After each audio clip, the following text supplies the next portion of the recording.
어느 결혼식에서 사회자가 주례자 선생님 나오시겠습니다 하는데 이렇게 보니까 40살도 안 돼 보이는 30대 앳된 남자분이 주례자로 서는 거예요. 신랑 앞에, 신부 앞에 서니까 사람들이, 하객들이 웅성웅성 거리기 시작했습니다. 잠시 후에 주례자가 이렇게 말을 했습니다. 여러분, 주례자가 너무 젊어서 놀라셨죠? 저는 신랑과 약속을 지키기 위해 이 자리에 섰습니다. 사실 주례를 담당하게 된 젊은 남자는 신랑의 고등학교 선생님이었어요. 신랑이 학생일 때 결혼하게 되면은 자신이 주례 서주겠다고 그렇게 지나가는 말로 약속을 했는데 그 신랑이 그것을 기억하고서는 얼마 전에 찾아왔대요. 선생님, 전에 저에게 주례 서주시겠다고 약속하셨죠? 이번에 저 결혼하게 됐으니까 꼭 주례를 서주세요. 근데 선생님 생각에도 자신이 너무 젊으니까 또 이 결혼식이라는 게 신랑 신부만의 행사가 아니잖아요. 그렇죠? 그래서 부모님 체면도 생각해 보라고 하면서 좋게 타일러서 돌려보냈습니다. 근데 몇 번이고 계속해서 제자가 선생님 약속 지키셔야죠. 약속 지키셔야죠. 그래서 어쩔 수 없이 이렇게 섰다고 이야기하면서 말을 이어갔습니다. 신랑은 제가 예전에 근무했던 학교의 제자로서 정말 모험적인 학생이었습니다. 저는 지나가는 말로 주례를 서주겠다고 약속했지만 예비 신랑에게는 지나가는 말이 아니었습니다. 이렇게 신랑은 약속을 지키는 사람입니다. 결혼은 세상을 향해 띄우는 가장 소중한 약속입니다. 저와 신랑이 약속을 지켰듯이 이 두 부부 또한 사랑의 약속을 잘 지키리라 믿습니다 하니까 사람들이 와 하면서 우레와 같은 박수를 쳤다고 합니다. 여러분 어때요? 우리도 살면서 수많은 약속을 하죠. 오늘 주일 11시에 예배 드리는 것도 약속이잖아요. 그렇죠? 그런데 그 약속을 여러분 잘 지키고 계십니까? 이처럼 사람 간의 약속도 너무 중요한데 하나님과의 약속은 어떻겠습니까? 오늘 15절 말씀 같이 읽어볼까요? 시작. 형제들아 내가 사람의 예대로 말하노니 사람의 언약이라도 정한 후에는 아무도 패하거나 더하거나 하지 못하느니라. 아멘. 사도 바울은 사람들 사이에도 맺은 그 약속, 언약을 정한 후에는 아무도 그것을 패하거나 그렇죠? 바꾸거나 더하지 못한다고 얘기하면서 하나님의 약속도 결코 그렇게 파기하거나 바꿀 수 없다고 말합니다. 왜요? 우리 사람은 연약해서 약속을 어길 때도 있고 바꿀 때도 있고 아이고 까먹었네요. 잊어먹을 때도 있고 그렇죠? 하지만 우리 하나님은 어떤 분이십니까? 변함없으시고 전능하시고 신실하신 분이기 때문에 하나님께서는 우리와 약속을 결코 잊지 않고 그 약속을 반드시 이루시는 분이십니다. 신실하신 분이십니다. 그러면 무엇을 약속하셨습니까? 16절에 나오죠. 16절에 같이 읽어봅니다. 시작. 이 약속들은 아브라함과 그 자손에게 말씀하신 것인데 오직 한 사람을 가리켜 내 자손이라 하셨으니 곧 그리스도라. 아멘. 하나님께서는 아브라함과 약속하셨습니다. 무엇을 약속하셨습니까? 아브라함의 자손을 통해서 역사하신다는 거죠. 그런데 아브라함의 자손들이라고 하지 않고 뭐라고요? 아브라함의 자손, 곧 한 사람을 통해서 성취하실 것을 약속하셨어요.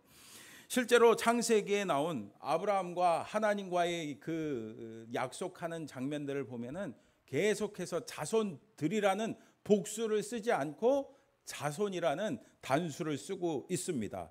그러니까 아브라함 자손을 그 아브라함 자손 한 명을 통해서 온 민족 열방을 하나님의 백성으로 돌아오게 하겠다. 그렇게 약속한 것이 누구를 통해? 예수 그리스도를 통해 이 땅에 성취되었다고 지금 사도 바울이 선포하는 거예요. 근데 아브라함의 언약을 성취하신 그 존재가 바로 예수님이시다라는 이 사도 바울의 선언, 여러분 들을 때 어때요? 가슴이 막 벅차오르나요? 우리는 사실 크게 감흥은 없을 거예요. 왜냐하면 당연히 예수님이 우리의 구원자이시고 우리를 위해서 십자가에서 돌아가시고, 그렇죠? 부활하신 구주라는 거, 주님이시라는 것을 우리가 잘 알고 있기 때문에 그렇죠. 예수님이 어떤 분이신지 잘 알고 있기 때문이죠. 여러분, 그럼 예수님 누굽니까? 완전한 하나님이신 동시에 완전한 사람인 줄 여러분 믿습니다. 하지만 초대교회 당시에는 엄청난 선언이었어요. 초대교회에 무슨 일이 있었겠습니까? 예수님의 그 십자가와 부활, 그것은 초유의 사건입니다. 이것을 경험한 사람들은 좋든 싫든 간에 죽음에서, 그 사망에서 승리하고 부활하신 그 예수님을 메시아로 받아들일 수밖에 없습니다. 그리고 실제로 본 증인들이 많았어요? 안 많았어요? 많았잖아요. 하지만 예수님의 그 정체성에 대해서는 통일된 어떤 신학적인 견해, 그것이 완벽하게 정립되기 이전의 상황이었습니다. 그래서 어떻게 예수님이 그 구약의 말씀과 연결되는지 여러 가지 의견과 토론이 있었겠죠. 그런데 그때 바울이 거의 처음으로 예수님과 이 아브라함의 그 직접적인 연관성을 이야기하는 겁니다. 이것은 당시의 신자들, 특히 유대인 그리스도인들에게는 너무나도 충격적인 선언이에요. 그러면 율법이 뭔가? 그 율법의 시대가 있었잖아요. 그럼 율법이 뭔가? 그런 의문이 들잖아요. 그래서 계속해서 17절, 18절 같이 읽어봅니다. 시작. 내가 이것을 말하노니 하나님께서 미리 정하신 언약을 430년 후에 생긴 율법이 폐기하지 못하고 그 약속을 헛되게 하지 못하리라. 만일 그 유업이 율법에서 난 것이면 약속에서 난 것이 아니니라. 그러나 하나님이 약속으로 말미암아 아브라함에게 주신 것이라. 아멘. 사도 바울은 하나님의 약속, 이 구원의 약속은 아브라함에게서 율법으로, 그리고 율법에서 예수님에게로 이어지는 것이 아니라 오히려 그는 율법을 건너뛰고 아브라함에서 어디로요? 예수 그리스도로 바로 연결시켜 버렸어요. 와, 유대인들이 이걸 보고 깜짝 놀랐겠죠. 메시아는 그들에게 있어서 가장 유대인스러운 유대인이 되어야 했습니다. 그래서 그들 입장에서는 이 율법과 이 메시아는 뗄 수가 없었어요. 그래야만이 메시아가 세상에서 유일한 하나님의 백성인 유대 민족에게 위대한 승리를 가져다 줄 수 있기 때문이죠. 하지만 사도 바울은 분명히 말합니다. 율법보다 훨씬 이전에, 무려 몇 년 전에요? 430년 전에 이루어진 하나님과 아브라함의 약속을 이행하고 성취하기 위해 오신 분이 예수님이시다라고 이렇게 선언했어요. 그렇다면 여러분, 여기서 의문이 생기죠. 그러면 도대체 율법이 무엇입니까? 그럼 율법이 뭡니까? 그런 의문이 생기겠죠. 안 생기나요? 그래서 바울이 대답해 줍니다. 19절 같이 읽어봅니다. 시작. 그런즉 율법은 무엇이냐? 범법함으로 더해진 것이라. 천사들을 통하여 한 중보자의 손으로 베푸신 것인데 약속하신 자손이 오시기까지 있을 것이라. 아멘. 여러분, 율법이 무엇이래요? 이렇게 질문하고 이제 바울이 대답도 해주죠. 범법함으로 더해진 것이다. 그러니까 우리 죄 때문에, 우리 인간의 죄 때문에 주어진 거라는 거예요. 그래서 처음부터 율법의 용도는 그 율법을 잘 지켜서 하나님 앞에 의롭다 하심을 얻기 위한 것이 아니었습니다. 율법이 주어진 이유는 여러분 뭘까요? 이스라엘 백성들이 출애굽하고 하나님의 백성으로 어떻게 살아야 될지 모르니까 이 모세를 통해서 주어진 게 바로 뭐예요? 율법이에요. 그래서 20절 말씀 같이 읽어봅니다. 시작. 그 중보자는 한 편만 위한 자가 아니나 하나님은 한 분이시니라. 아멘. 그 중보자 누구라고요? 모세.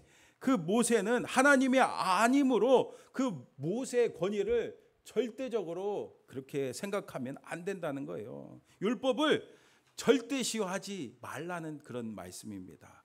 그럼 여기서 또 질문이 나오죠. 그럼 율법이 필요 없다는 것입니까? 그에 대한 답변이 21절에 나옵니다. 같이 읽어봅니다. 시작. 그러면 율법이 하나님의 약속들과 반대되는 것이냐? 결코 그럴 수 없느니라. 만일 능히 살게 하는 율법을 주셨다라면 의가 반드시 율법으로 말미암았으리라. 아멘. 이번에도 바울은 질문하죠. 그러면 율법이 하나님의 약속과 반대가 되는 것입니까? 결코 그럴 수 없다. 대답합니다. 더군다나 만일 능히 살게 하는, 그러니까 율법을 우리가 100% 지킬 수 있다면은 그 율법을 통해서 구원받을 수 있을 거라는 말이에요. 그러나 여러분, 율법을 통해서 우리가 구원받을 수 있습니까? 율법을 지킴으로 구원받을 수가 없어요. 왜냐하면 이 율법을 100% 지킬 사람이 있어요, 없어요? 없기 때문이죠. 하지만 안타깝게도 세월이 흘러가면서 유대인들은 율법에 사로잡혀서 그것을 우상시화했습니다. 그래서 22절에 뭐라고 말씀하는지 한번 같이 읽어봅니다. 시작. 그러나 성경이 모든 것을 죄 아래 가두었으니 이는 예수 그리스도로 믿음으로 말미암는 약속을 믿는 자들에게 주려 함이라. 아멘. 여러분 진짜 그랬잖아요. 유대인들은 율법을 통해서 구원받을 것을 기대했지만 오히려 이 율법에 집착하면 집착할수록 어떻게 돼요? 더욱더 깊은 죄 가운데 빠질 수밖에 없었습니다. 그래서 23절에 뭐라고 말씀하는지 보세요. 23절에 같이 읽어봅니다. 시작. 믿음이 오기 전에 우리는 율법 아래에 매인바 되고 계시될 믿음의 때까지 갇혔느니라. 아멘. 여러분 바울도 과거에 그랬잖아요. 그래서 바울은 예수님을 만나기 전에 율법을 지켜야 된다고 생각하면서 얼마나 그 율법을 지키려고 노력했습니까? 그래서 율법에 반한 그 예수 믿는 것들을 그냥 어떻게 하려고 했어요? 다 그냥 싸그리 없애려고 그랬잖아요. 그런데 주님 만나니까 뭘 깨달았습니까? 아, 내가 율법의 매인체로 율법에 갇혀서 살았구나. 아, 그것을 깨닫게 됐다고 고백합니다. 여러분 지금 잘 따라오고 계시죠? 예, 조금 어려운 말이지만 여러분 오늘도 우리가 어떻습니까? 우리가 하나님의 약속, 하나님의 말씀을 오해하면서 이렇게 율법적인, 율법의 메인, 율법에 갇힌 신앙생활을 혹시 하고 있지 않습니까? 유방 재건 성형수술로 유명한 휴머니티 성형외과 황진희 원장님 얘기를 해드릴게요. 어린 시절에 아버지가 무책임하셨던 탓에 반지하 단칸방에서 경제적으로 아주 어렵게 이 삼남매와 함께 살았습니다.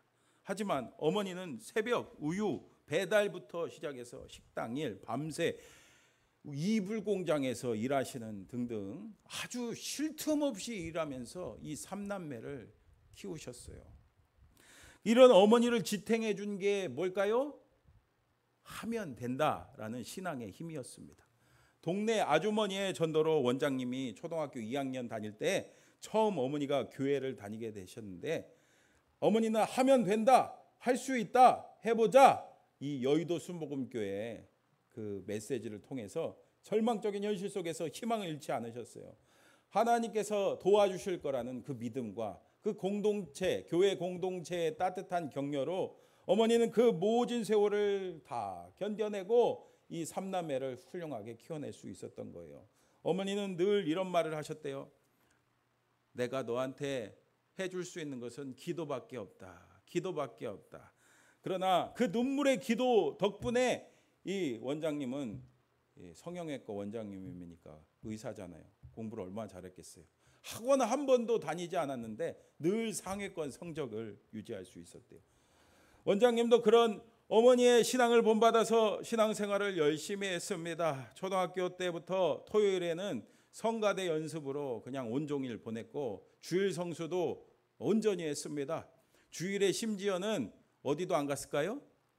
문구점, 마트, 슈퍼마켓 이런 데 절대 가지 않았어요. 그리고 심지어는 공부도 했을까요? 안 했을까요? 공부도 안 했어요. 온전히 주일 예배 드리려고, 주일 성수하려고. 그럼에도 좋은 성적을 거두어서 의대에 진학했습니다. 하지만 의대에 진학한 후에 이제 교회를 갔더니 너는 대학생, 너는 직장인, 너는 아무것도 안 한 사람, 그렇게 나누는 거예요. 청년들을. 그 모습을 보면서 실망했어요. 더군다나 대학에 들어가니까 꼭 이 풍물패, 여러분 풍물패 알죠? 풍물패는 꼭 운동권이더라고요. 거기서 사회주의를 잘 공부했어요.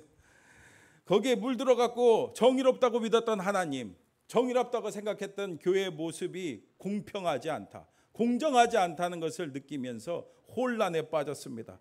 결국에 대학에 들어간 지 6개월 만에 신앙에서 떠나, 교회에서 떠나 세상의 삶에 젖어들었습니다.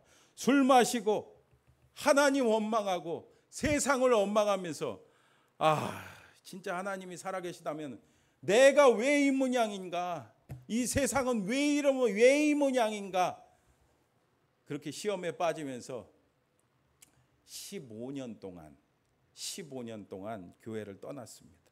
하나님을 떠났습니다. 그러나 하나님께서 그냥 놔두시겠습니까? 하나님께서는 3번의 기적을 통해서 부르셨어요.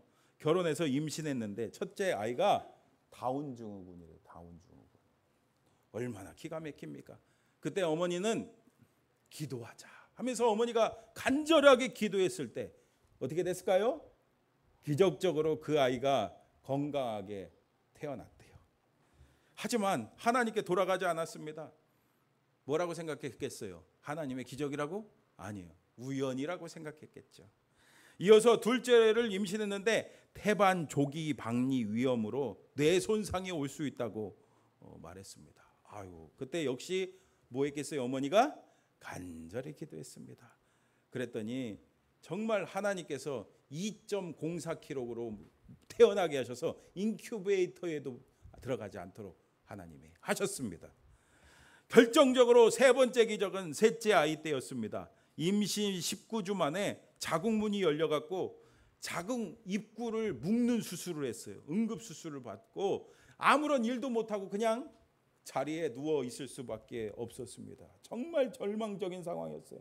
이번에도 뭐 했겠어요?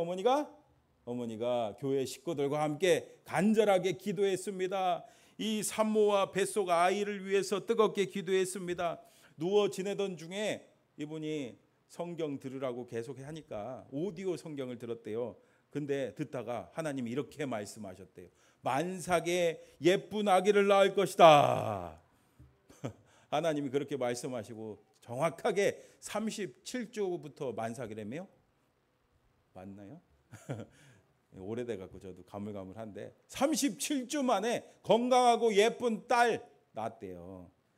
그제서야 하나님이 진짜 살아계시구나. 그래서 두 손 두 발 다 들고, 두 발은 못 드니까 제가 두 손만 들고 하나님 앞에 돌아왔다고 합니다. 다시 돌아온 후에 그녀는 매일매일 이 성경 말씀을 읽으면서 깨달았어요. 그동안에 하나님은 율법적이고 하나님은 무서운 분인 줄 알았는데 성경을 읽어보니까 우리 하나님 어떤 분이에요? 자비로우시고 한없이 사랑이 많으신 분이라는 것을 그제서야 성경 말씀을 깨달았어요. 말씀을 통해 깨달았어요. 그래서 그 자리에서 무릎 꿇고 내가 일평생 이제 하나님을 위해 살겠습니다. 눈물로 감사의 회개의 기도를 올려드렸다고 합니다. 여러분 어떻습니까? 이렇게 알게 모르게 율법주의에 매여갖고 신앙생활하는 분들이 안타깝게도 참 많아요. 그러다 보니까 하나님을 오해합니다. 그냥 내 생각에는 하면서 그러면서 하나님을 내 생각에 가둬요. 그리고서는 하나님을 오해하고 교회를 떠나고 하나님을 떠납니다. 그래서 오늘날 일명 어떤 사람들이 많아요? 가나안 교인들이 안나가를 거꾸로 해갖고 가나안 교인이라 하잖아요.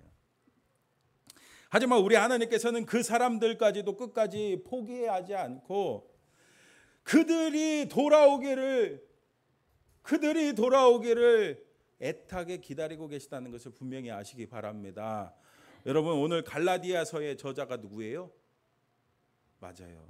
그렇게 율법주의에 사로잡혀 있던 사도 바울도 우리 주님께서 그 다메섹 도상에서 만나 주셨잖아요. 그래서 주님 만나고 그는 율법이 뭔지 깨닫게 됩니다. 율법의 진정한 용도와 위치를 깨달았어요. 여러분 뭡니까? 24절에 같이 읽어봅니다. 시작. 이같이 율법이 우리를 그리스도께로 인도하는 초등교사가 되어 우리로 하여금 믿음으로 말미암아 의롭다함을 얻게 하려 함이라. 아멘. 바울은요 율법을 뭐에 비유합니까? 초등교사. 초등교사. 여러분 초등교사 하니까 우리 반월 초등학교 선생님 생각하시는 분이 있을지 모르겠는데, 예. 근데 그 당시에 이 바울 당시에 초등교사는 교사라기보다 어린아이가 이 성인이 되기까지 옆에서 보육과 훈육을 담당했던 노예 중에 한 사람을 말하는 거예요. 마찬가지로 율법은 단지 우리 죄를 깨닫게 하고 우리가 율법으로 내가 구원받을 수 없구나. 내가 율법을 통해 죄를 깨닫고 내가 할 수 없는 것은 어떻게 해요? 우리가 노력으로 구원받을 수 없구나. 그것을 깨달아서 예수님께로 인도하는 역할을 감당한다는 거예요. 그러니 25절에 뭐라고 말씀합니까? 우리 같이 읽어봅니다. 시작. 믿음이 온 후로는 우리가 초등교사 아래에 있지 아니하도다. 아멘. 예수님께서 이 땅에 오심으로 더 이상 우리가 율법에 매여 있을 필요가 있어요, 없어요? 없다는 거예요. 계속해서 26절 27절도 같이 읽어봅니다. 시작. 너희가 다 믿음으로 말미암아 그리스도 예수 안에서 하나님의 아들이 되었으니 세례를 받은 자는 그리스도로 옷 입었느니라. 아멘. 여러분 그래요. 율법을 지켜서 구원받는 게 절대 아닙니다. 네, 주일에 예배 열심히 나온다고 구원받는 게 아니라는 거예요. 기도를 하루에 2시간씩 하고 매일 성경을 100장씩 읽고 그런 분 있어요? 그래서 구원받는 게 맞아요? 안 맞아요? 아니라는 겁니다. 예수 그리스도를 통해서만 예수님을 믿음으로만 우리는 하나님의 아들, 여기 하나님의 아들이니까 딸은 아닌가요? 이렇게 질문하는 분이 혹시 있을지 모릅니다. 여러분 하나님의 아들뿐만 아니라 하나님의 딸이 되는 줄 믿습니다. 그래서 구원받아 하나님의 자녀가 되었다는 징표로 뭘 받는 거예요? 세례를 받는 것이고, 이렇게 예수 믿고 구원받은 자를 오늘 사도 바울은 뭐라고 표현하고 있습니까? 예수 그리스도로 옷 입은 자다. 여러분 예수 그리스도로 옷 입으시기를 축복합니다. 그러므로 여러분 28절 29절에 뭐라고 말씀합니까? 우리 같이 읽어봅니다. 시작. 너희는 유대인이나 헬라인이나 종이나 자유인이나 남자나 여자나 다 그리스도 예수 안에서 하나이니라. 너희가 그리스도의 것이면 곧 아브라함의 자손이요 약속대로 유업을 이을 자니라. 아멘. 그래서 유대인이나 헬라인이나 종이나 자유인이나 남자나 여자나, 한마디로 무슨 말이에요? 어느 누구든지 예수님을 믿으면 예수 그리스도를 통해 죄 용서받고 하나님의 자녀가 되는 줄 믿습니다. 그러면 우리는 예수 그리스도로 옷 입게 되는 거예요. 예수 그리스도로 옷 입어서 정말 주님이 주시는 은혜와 복을 누릴 수가 있습니다. 제가 지지난주 성결신문에 보니까 68세 줄포중앙교회 탁순자 권사님 이야기가 나오더라고요. 권사님은 전북 고창군 시골 출신입니다. 거기가 고향이에요. 어릴 적에 권사님의 기억 속에 권사님의 어머님은 1년에 한 번씩 그 북치는 사람 불러다가 막 뭘 읽었대요. 뭐 하는 거예요? 굿하는 거죠. 굿. 어렸을 땐 이렇게, 권사님 어렸을 땐 이렇게 무당, 이 토속신앙이 횡행하던 시절입니다. 그럼에도 탁권사님의 마음에는 늘 교회가 막연하게 자리 잡고 있었대요. 교회를 가보는 게 그래서 소원이었다고 합니다. 교회가 궁금해서 여호와의 증인이 나눠주는 그 파수대, 여러분 보셨죠? 파수대, 그것을 막 열심히 읽을 정도였다고 합니다. 교회가 여러분 요즘에는 흔하죠? 근데 그 당시만 해도 교회가 많지 않았어요. 특히 시골에는 없는 데가 많았어요. 그리고 항상 문화의 최고 선봉, 제일 문화를 앞서 나가는 곳이 어디였어요? 교회였어요. 그런 권사님이 소원을 이룬 것이 17살 경기도 안양으로 올라가서 취업할 때였습니다. 권사님은 난생 처음 교회에 갔는데 거기서 은혜를 받았어요. 은혜를 받으니까 교회 가니까 너무 기쁘고 막 하늘을 막 나는 것 같은 그런 기분이었다고 합니다. 이후에 다시 고향으로 내려와 이 권사님은 희망에 부풀었습니다. 힘든 농사일 때문에 그게 싫어서 도망치듯이 올라갔지만 그때와는 사뭇 달랐습니다. 예수님을 믿고 보니까 그렇게 힘들었던 농사일도 즐거웠고 무엇보다 이 가족들을 구원하고 싶은 열망이 가득했습니다. 그러나 행복만 가득할 것만 같은 그의 삶이 결혼 이후에 완전히 무너졌습니다. 시골에서 가난해도 너무 가난했던 그 시댁의 그 환경은 너무 이 권사님을 피폐하게 만들었어요. 끼니를 걱정할 정도였대요. 제대로 이 아들이 태어났는데 5살 때 이 돈이 없으니까 제대로 치료를 받지 못해서 안타깝게 이 아들이 먼저 이 세상을 떠나는 아픔도 겪었대요. 그럼에도 신앙은 그를 버티게 하는 힘이었습니다. 아무리 살림이 어려워도 교회 출석하는 것을 놓치지 않았고 주머니에 그래도 돈이 있는 한 하나님 앞에 예물 드리려고 힘썼습니다. 그런데 열심히 신앙을 하면서 이렇게 살면은 살림살이가 좀 나아질 줄 알았는데 오히려 빚만 늘어났어요. 지인의 목장을 물려받아 운영하는데 제대로 해본 적이 없으니까 빚을 1990년 그 당시에, 여러분 1990년 그 당시에 생각해 보세요. 8천만 원 빚을 졌대요. 여러분 어떻게 하겠습니까? 새벽마다 하나님 앞에 나가 무릎 꿇고 기도했어요. 하나님 저 좀 데려가세요. 저 좀 죽고 싶다는 거죠. 심지어는 죽어야 되나? 죽고 싶은 생각도 들었지만 죽으면은 천국 못 간다는 생각에 차마 죽지는 못했대요. 얼마나 답답했는지. 근데 기도하다 보니까 오히려 내가 더 열심히 살아야 되겠다는 그런 생각이 드는 거예요. 오기가 생겼습니다. 그러면서 정직하고 성실하게 사는 것이 답이라는 생각이 들었어요. 권사님은 우직하게 하나님만 바라보며 기도하며 열심히 신앙생활하며 성실하게 일했습니다. 그러나 그 이후에 빚이 8천만 원에서 얼마로요? 5억으로 늘었대요. 5억으로. 너무 힘들었습니다. 그래도 매일 찾아오는 빚쟁이들에게 나는 하나님 믿는 사람이니까 열심히 일해서 갚을 테니까 조금만 좀 참아달라고, 조금만 좀 기다려달라고 애원했습니다. 그렇게 15년의 세월을 보냈습니다. 15년의 세월을 보내고 어떻게 됐겠어요? 거짓말처럼 그 모든 빚을 그냥 깔끔하게 갚은 줄 믿습니다. 갚았대요. 여러분 참 말도 못할 고생이 많았겠죠? 탁순자 권사님은 그런데 이렇게 말합니다. 이 모든 과정을 통해서 오히려 하나님 앞에 감사를 배웠습니다. 그러면서 이렇게 고백합니다. 여러분 잘 들어보세요. 예전에는 내가 하나님 앞에 순종하지 못하고 나 때문에 우리 가정이 힘들다고 생각했는데 돌이켜보니 사탄은 그 부분을 집요하게 지적하며 괴롭히고 나락으로 떨어뜨리려고 한 것 같습니다. 누군가 지금 깊은 아픔과 역경에 있다면 하나님은 결코 당신을 포기하지 않으시고 고난 가운데 함께 하신다는 것을 저를 통해 아셨으면 합니다. 여러분 어때요? 이 탁권사님이 참 힘들고 어려운 그런 상황에서도 버틸 수 있었던 그 힘이 뭘까요? 맞아요. 권사님은 예수 그리스도로 옷 입었기 때문입니다. 사랑하는 성도 여러분 어떻습니까? 오늘 우리가 신앙생활을 하면서 서로 알게 모르게 율법의 멍에를 걸어주고 있어요. 서로 이래야 한다, 저래야 한다, 이래야 한다, 저래야 한다 하면서 알게 모르게 우리가 율법의 멍에를 걸어주고 있어요. 그래서 이런저런 율법주의에 매여서 오늘 말씀처럼 매여서 갇혀서 하나님께서 우리에게 주신 이 말씀을 하나님이 어떤 분인지 오해할 때가 얼마나 많은지 모릅니다. 그러므로 여러분 성경 말씀 제대로 읽어야 됩니다.